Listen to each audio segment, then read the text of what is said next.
Agora nós teremos um palestrante duplamente. Então eu vou pedir licença, eu pergunto se o Diego já está por aí. Eu vou pedir licença a você, Diego, para ler seu currículo uma vez só, porque as duas apresentações próximas nós entregaremos ao Diego.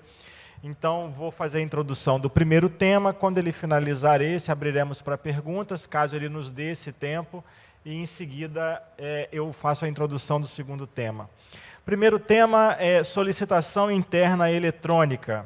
Um dos benefícios do uso da solicitação interna eletrônica é a celeridade na resolução de diversas demandas, o que torna o fluxo de informações mais ágil entre as partes interessadas. Destaca-se também que o uso do sistema eletrônico propicia uma maior garantia na segurança das informações, reduzindo o risco de eventuais modificações em documentos já registrados. Em 2022, foram abertas 18.355 solicitações internas eletrônicas pelas diversas áreas do Tribunal de Contas do Estado do Rio de Janeiro, substituindo a utilização dos memorandos em papel, o que gerou mais economicidade em toda a Corte de Contas, minimizando assim os gastos com papel e demais materiais acessórios. Para falar para a gente sobre a solicitação interna eletrônica, nós convidamos então Diego da Cunha Rangel, que atua como gestor, coordenando o ciclo de desenvolvimento da equipe com base em metodologias ágeis. Trabalhou na migração de diversos sistemas legados, construção de novos sistemas e manutenção de mais de 30 sistemas do tribunal, sempre utilizando de muita criatividade e conhecimento de UX e Web Design. Deve ser UX, né? Eu não conheço. Com o objetivo de transformar com excelência as experiências dos usuários do Tribunal de Contas do Estado do Espírito Santo. Então, recebemos com muita alegria o nosso querido Diego da Cunha Rangel.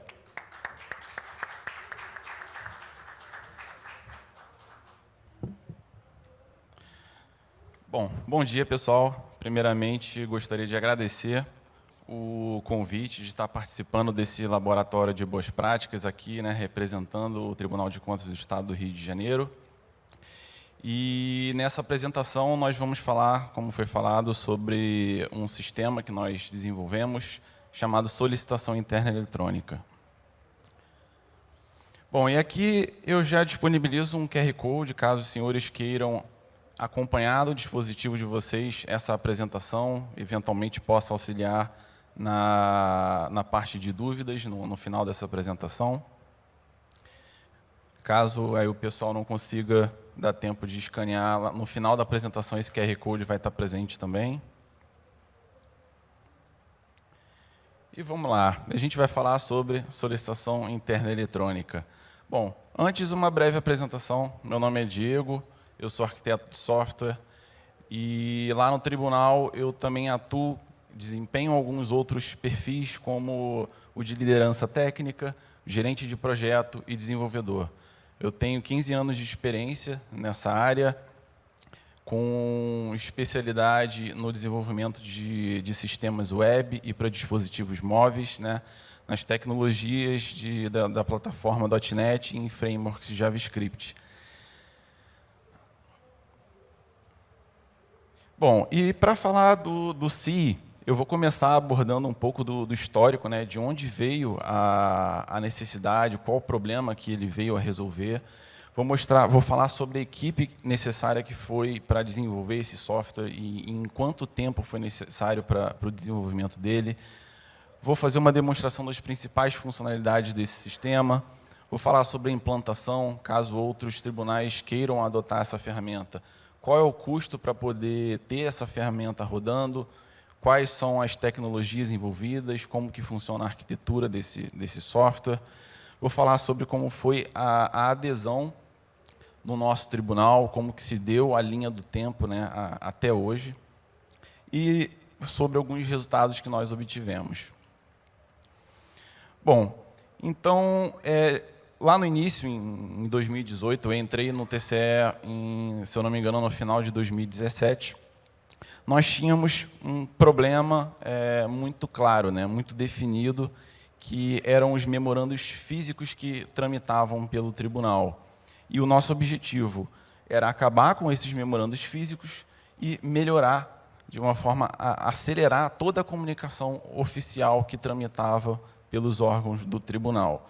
Então, só para contextualizar, né, imagina que um órgão, naquela época, enviava um memorando, então alguém tinha que redigir aquele documento, tinha que imprimir aquele documento, o chefe tinha que carimbar o envio daquele documento para um determinado destino, e haviam encarregados que, periodicamente, passavam pelos setores e coletavam aqueles documentos e levavam até os destinos.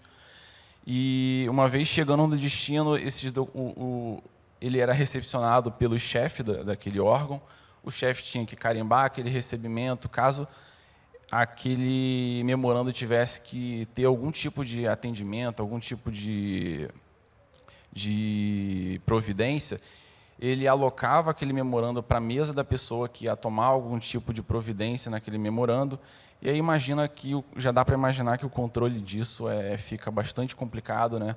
A pessoa pode receber aquela folha ali na mesa dela, pode guardar na gaveta dela, pode sair de férias durante 30 dias, e daqui a 30 dias o usuário que demandou aquele documento, ele pergunta como que está o andamento daquilo, e o chefe do setor simplesmente não tem como saber como que anda, em que pé que está, com quem que ficou, na mesa que ficou, então era muito fácil desse documento ser perdido. Bom, e aqui eu vou discorrer rapidamente sobre uma linha do tempo, né? Não dá para eu me aprofundar muito sobre cada ponto desse, porque eu vou falar nos tópicos a seguir, mas lá por meados de fevereiro de 2018, o nosso objetivo principal era acabar com os memorandos físicos. Cerca de um mês depois, nós já lançamos uma versão beta desse sistema, rodando apenas entre as coordenadorias de tecnologia, que são 3, né? A de desenvolvimento de sistemas e de infraestrutura, e a nossa subsecretaria. Então, nós ficamos com essa versão rodando durante 2 meses, durante esse órgão, fomos refinando todo o fluxo de como a informação ia fluir pelo tribunal, e por meado de maio nós começamos a incrementar as funcionalidades, né? Então, nesse ponto, já era possível que o sistema mapeasse toda a estrutura organizacional de órgãos e de pessoas, de cargos, e permitisse que as pessoas enviassem memorandos de um órgão para o outro, e que, depois dele ser enviado, ele pudesse ser retramitado ou redirecionado para vários outros órgãos, até que, por fim, ele fosse arquivado. A gente vai entender um pouco mais para frente como que exatamente esse fluxo acontece. Então, a gente começou a incrementar com várias funcionalidades, como fluxo de autorização. Então, semelhante a como acontecia no memorando físico, a gente também implementou um fluxo de autorização que respeita a estrutura organizacional do tribunal, ou seja, os órgãos hierarquicamente abaixo, eles autorizam antes dos acima. Notificações em tempo real, então todos os usuários são notificados em tempo real de tudo que acontece. Caso eles tenham algum tipo de pendência, o sistema notifica eles, você tem aqui uma solicitação para autorizar, esse aqui é o link, a pessoa acessa o link e já autoriza. E um mês depois, ali por meado de junho, né, a gente já estava com um sistema bastante maduro, e a gente começou a disseminação desse sistema para os demais órgãos do tribunal. Então, aí começou um trabalho de treinamento, um trabalho de ajudas que a gente colocou na própria ferramenta, para a gente começar a disseminar a utilização, né, para todo o tribunal. Em julho, nós implementamos mais um recurso bastante importante, que foi o memorando circular, que a gente vai ver mais para frente, mas o memorando, né, o agora sim, vocês vão entender, ele tem 2 fluxos principais, mais para frente eu falo sobre a circular. Implementamos a integração com o nosso sistema de processo eletrônico, e por meados de outubro, o nosso gabinete da presidência visualizou que esse sistema ele poderia ser ampliado, né?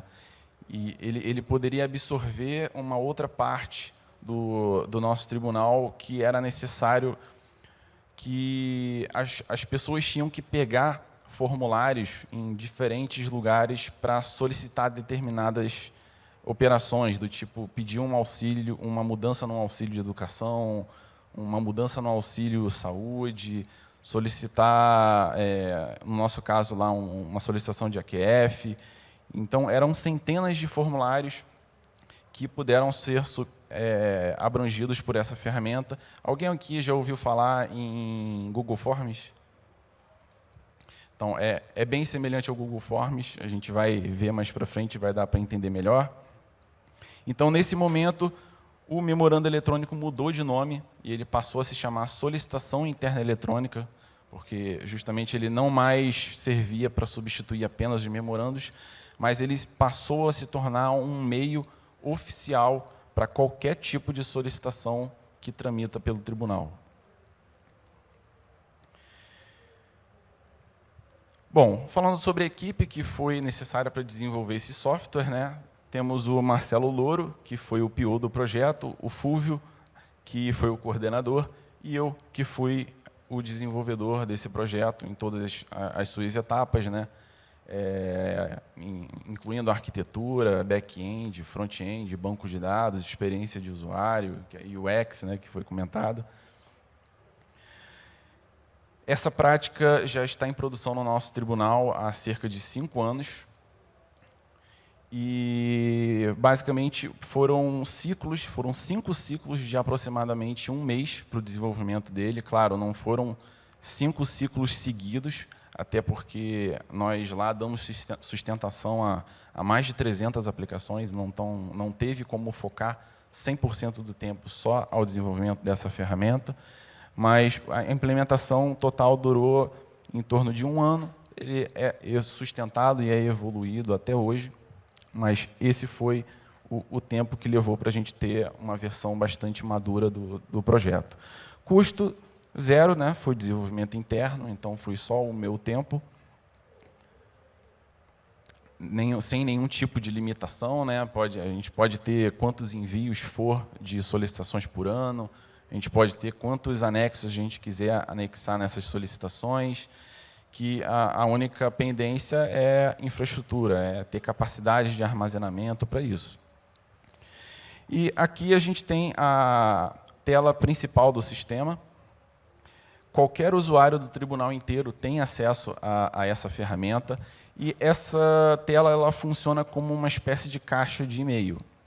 A gente pode observar que lá no canto superior direito, a gente tem um botãozinho ali CDS, que é a localização em que o usuário está vendo na tela, ou seja, é o contexto das informações que ele está acessando.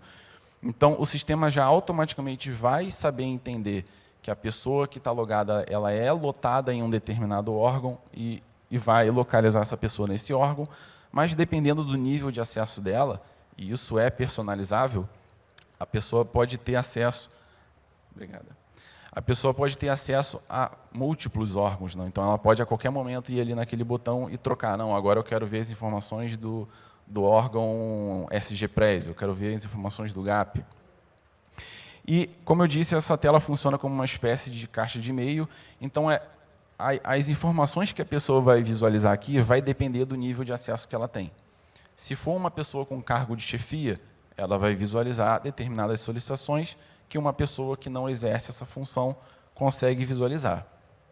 Então, aqui eu não vou ter como me aprofundar em cada elemento dessas interfaces, porque senão a gente iria só nessa apresentação até o encerramento tranquilamente. Mas aqui a gente tem uma listagem de todas as solicitações que estão no contexto do órgão que eu estou no momento, com a identificação de cada uma, com o seu status, seu indicativo de prioridade, o tipo de solicitação. E aí, já aproveito para falar sobre o tipo de solicitação. Como eu falei, são 2 principais fluxos que esse sistema tem. Tem o fluxo principal, que é basicamente você enviar uma solicitação para um órgão. Desse órgão, ele pode redirecionar para outros órgãos e assim vai se sucedendo até que algum órgão arquive aquela solicitação, como também tem um outro tipo de distribuição que é a circular, que, no caso, ao invés de você enviar a solicitação para um único destino, você envia para múltiplos destinos ao mesmo tempo, com o objetivo de obter a ciência daqueles órgãos.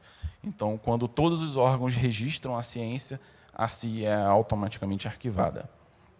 Então, a gente tem aqui várias opções de filtros, indicadores, que facilitam a pessoa a rapidamente ver quantas solicitações estão aguardando autorização no setor dela, dependendo de algum tipo de ação, paradas a mais de 10 dias, paradas a mais de 20 dias e arquivadas.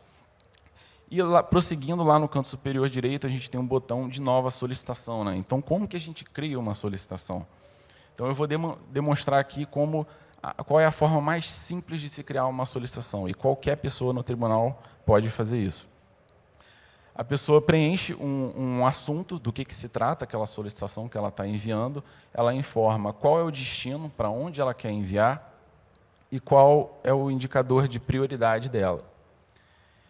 Informa em texto livre qual é a solicitação dela, e aqui tem algumas opções de formatação ali parecido com o que a gente tem no Word, né? Claro, com menos recursos. E a gente também tem, como eu falei, um fluxo de autorização, que a gente tem duas opções. Ou a gente pode enviar sem autorização nenhuma, ou solicitando autorização de qualquer órgão do tribunal. Isso aqui já foi uma alteração nas primeiras versões do sistema. A autorização era obrigatória e nós nominávamos ali pessoalmente quem tinha que autorizar esses envios. Então, isso era um pouco complicado, porque as pessoas saíam de férias, às vezes o chefe, o substituto eventual estava de férias, então ficava muito complicado e em um determinado momento nós alteramos para as autorizações serem delegadas para os órgãos, né? Então, a pessoa indica qual é a autorização que ela quer, ela tem a opção também de anexar qualquer quantidade de arquivos em anexo, em qualquer tipo ali, e ela pode salvar como rascunho. Se ela salvar como rascunho, somente ela vai ter acesso àquela solicitação, como também ela pode já salvar e enviar. E à medida que ela salva e envia, a solicitação já aparece aqui para todo mundo daquele setor, né? Então, agora eu vou demonstrar um outro jeito de se criar a solicitação de uma forma mais rápida, né? A gente pode observar que tem uma funcionalidade para utilizar um modelo, né? Que é o que aqui entra a parte do Google Forms que eu falei. Então, quando a gente utiliza a funcionalidade de modelos, por exemplo, uma solicitação de envio de declaração de bens e rendas, a gente não pode, num texto livre ali, colocar o texto que a gente quiser. Não, a gente precisa fornecer as informações corretas, num formato correto, que o destino está esperando, né? No caso, o nosso setor da CAP. Então, o sistema exibe uma biblioteca de modelos, e a gente pode ter filtros ali em cima que auxiliam a encontrar o modelo que a gente quer. A gente seleciona o modelo, aqui entra a parte do Google Forms, porque alguma pessoa lá da CAP já predefiniu exatamente o formato que ela espera receber, quais informações ela quer que o usuário forneça, e o documento já sai todo montado, basta a pessoa confirmar e já enviar. Então, aqui, só exemplificando, as informações já ficam todas automaticamente preenchidas, basta efetuar o envio da solicitação. Aqui, acessando lá no menu superior a consulta dos modelos, né, só para visualizar todos os modelos disponíveis. Aqui, as customizações que são permitidas em cada modelo. Então, a gente tem como customizar o formulário, a gente tem dados predefinidos que são automaticamente preenchidos no documento em relação ao usuário que está enviando aquela solicitação. Temos aqui o texto do documento, né, e aí fazendo utilização ali dos tokens com arroba e com jogo da velha, que são as partes dinâmicas do documento que vão ser automaticamente preenchidas. Temos configurações de integração processual para agilizar caso essa solicitação seja convertida num processo eletrônico. Então, isso daqui faz com que essa conversão aconteça em apenas um clique. E a gente tem diversas configurações aqui, eu não vou ter como me aprofundar em cada uma, que personalizam como que vai ser a utilização do usuário na hora dele usar esse formulário, né, esse modelo. Bom, agora, tendo em vista que a solicitação já foi criada, a gente pode clicar nesse botão que tem aqui no início para fazer o acompanhamento dessa solicitação. E aqui nessa interface a gente tem um acompanhamento, e a gente consegue fazer uma auditoria completa de tudo que aconteceu no ciclo de vida daquela solicitação. Então, a gente consegue ver ali na linha do tempo exatamente tudo o que aconteceu, por quais órgãos essa CI tramitou, quem é a pessoa que está assumindo agora. Então, aqui só exemplificando ali, rolando mais para baixo a tela, como que fica o histórico das informações que são colocadas ali no documento. E a gente tem algumas ações ali em cima, como assumir ou delegar. Então, quando uma solicitação chega para o meu setor, imagina que eu sou o chefe do meu setor, eu posso, nesse momento, ter uma série de ações, né? E uma delas é eu assumir para mim algum tipo de providência ou eu delegar para alguma pessoa do meu setor.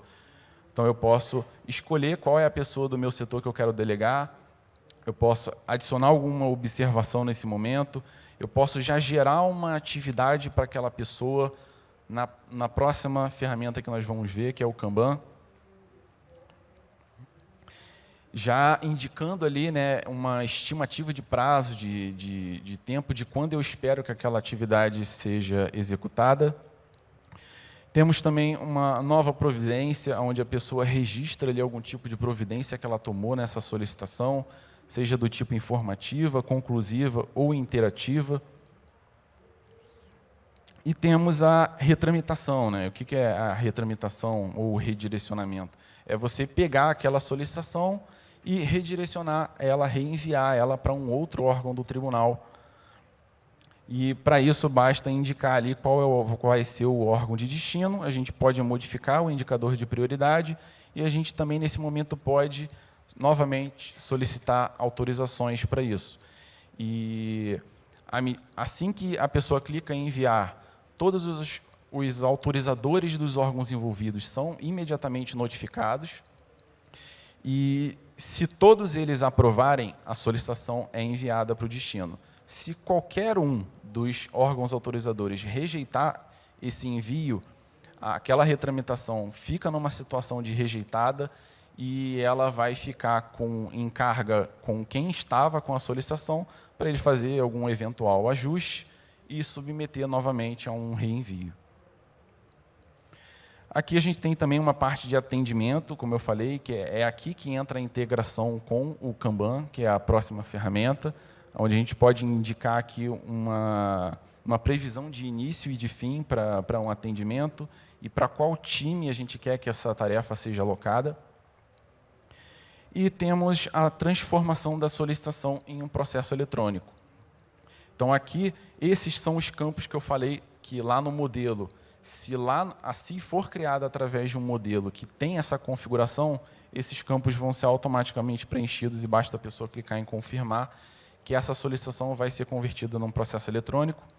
Nesse momento, todos os documentos que tiverem incluídos na solicitação vão ser eletronicamente assinados. Então, qualquer PDF vai ser assinado, qualquer arquivo doc vai ser convertido em PDF e vai ser assinado, e qualquer outro tipo de formato de arquivo que tiver anexado na CI, eles vão ser unificados em um zip, e esse zip também vai ser assinado e levado para o processo. Então, aqui só exemplificando como que é o fluxo de conversão de uma CI em processo, quando o usuário inicia, né? A gente primeiro tem uma fase de assinatura digital, onde o usuário é requisitado para ele colocar o token dele e a senha dele para ele fazer a assinatura desses documentos. Então, ele consegue acompanhar em tempo real o progresso desse processamento. Em seguida, o processo é registrado no sistema de processo eletrônico e a gente também tem aqui um registro dessa transação em um serviço de blockchain que a gente tem para a gente ter a garantia de autenticidade da transação que está sendo feita. Por fim, a gente tem o arquivamento, né, que é quando o ciclo de vida daquela CI se encerra e o órgão entende que ele é o órgão mais adequado para ser o arquivador, ele simplesmente arquiva e o ciclo de vida daquela CI encerra, ainda dando a possibilidade de qualquer pessoa que participou dessa solicitação de desarquivar ou solicitar um desarquivamento. né? O órgão que foi o arquivador, ele pode a qualquer momento desarquivar e qualquer órgão que participou dessa CIE de alguma forma, ele tem como solicitar que ela seja desarquivada.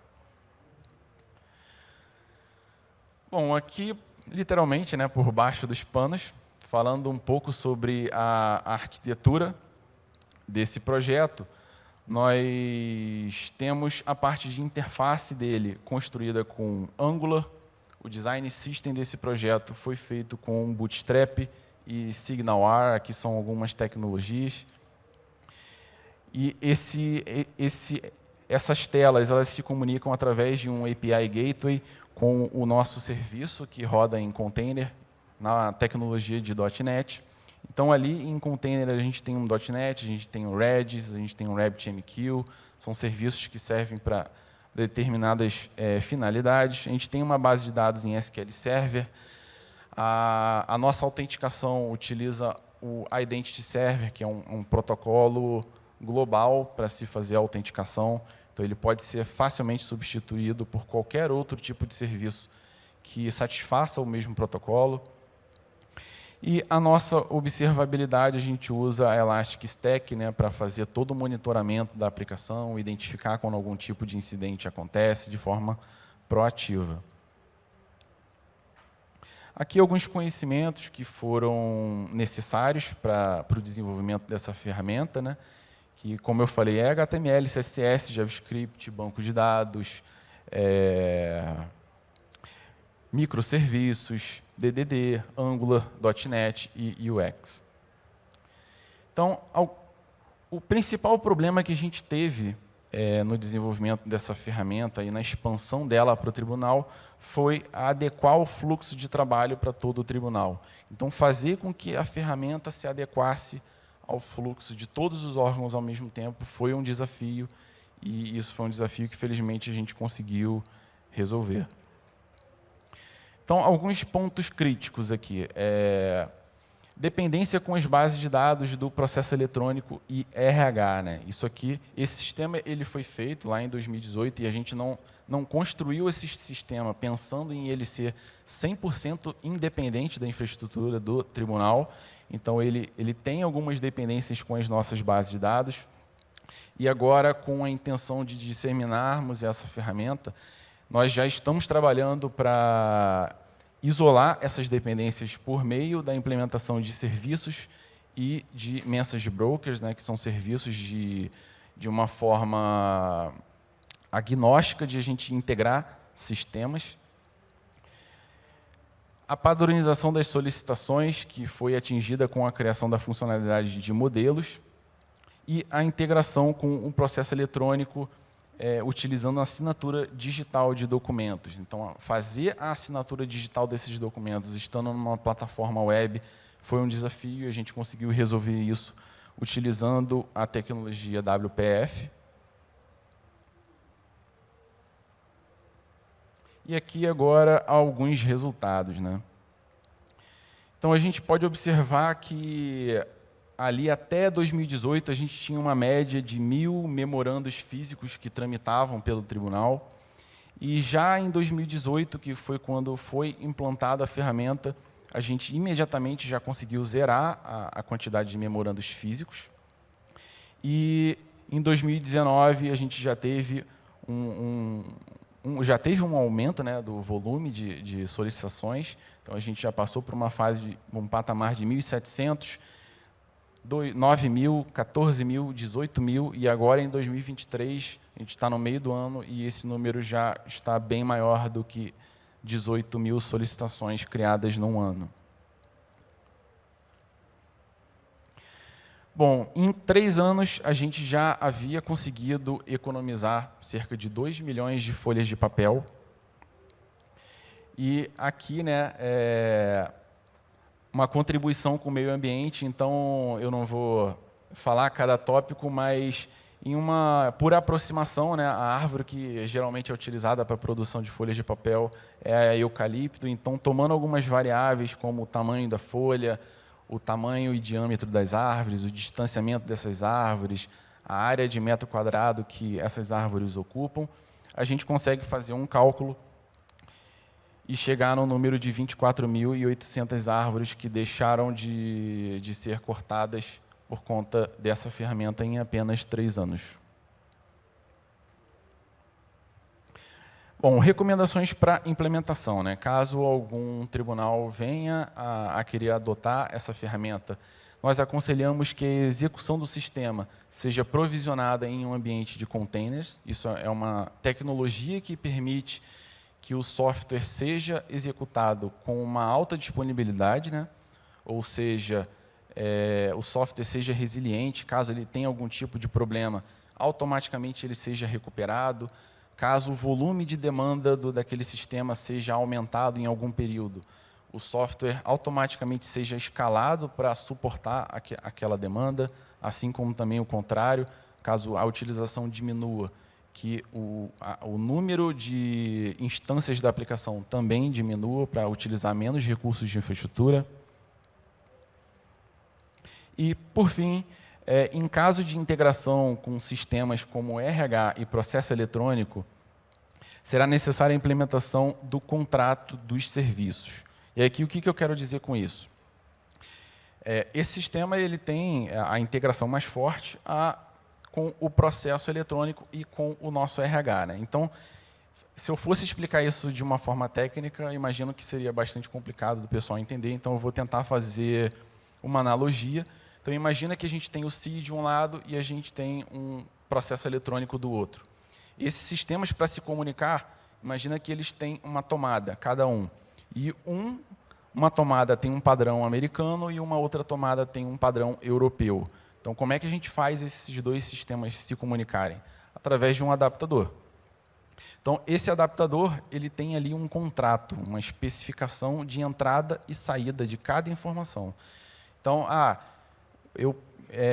RH, me dá aí uma lista de todos os órgãos que você tem, me dá aí uma lista de todos os usuários que você tem e dos cargos desses usuários. E cada usuário você tem que me dar a identificação deles, a matrícula deles, o nome, o documento, o cargo, o telefone, o e-mail, assim como também os órgãos. Então, são contratos que são definidos, que basta que esse contrato seja mantido, que esse adaptador facilmente é trocado por outro para satisfazer a implementação do tribunal que for implementar a ferramenta. Bom, e com isso, pessoal, por último, a gente tem aqui o GitHub da conta do nosso TCE. Como eu falei, esse software, a demanda já chegou para a gente disponibilizar ele publicamente no nosso repositório. Esse repositório ele acabou de ser criado. Ele vai ser a primeira vez que o Tribunal de Contas do Estado do Rio vai disponibilizar código aberto publicamente. Então, a gente tem uma série de cuidados que a gente tem que ter quando a gente pega um código-fonte que está apenas interno e coloca esse código aberto publicamente. Então, a gente já está trabalhando nisso e a gente estima que, por volta de julho a agosto, a gente já esteja com a solução completa aqui, aberta nesse repositório. E aqui está o e-mail de contato, para caso queiram se comunicar conosco, e o QR Code da apresentação. E, com isso, eu encerro essa apresentação e abro aí um espaço para dúvidas.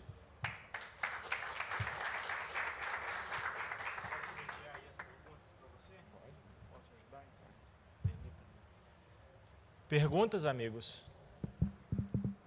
Lá o nosso amigo fará uma pergunta. Se pudesse apresentar, a gente agradece imensamente.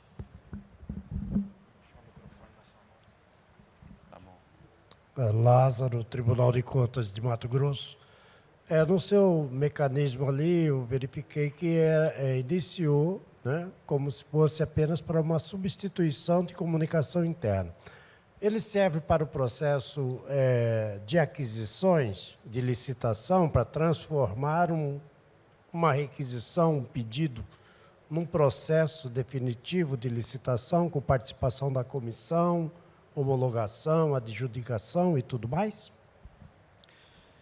Não sei se eu entendi exatamente a pergunta, mas a solicitação ela é aberta para qualquer tipo de contexto, né? Então, ela vai desde uma solicitação de uma alteração em um sistema, de uma solicitação de uma troca de lâmpada em uma sala, para fazer uma alteração de infraestrutura em um setor, para um contexto de auditoria, para um contexto de licitação.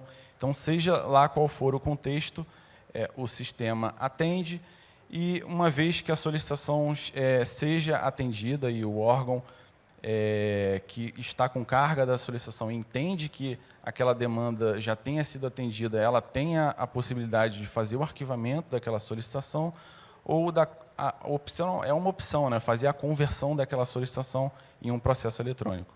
Sim, é isso mesmo. Obrigado.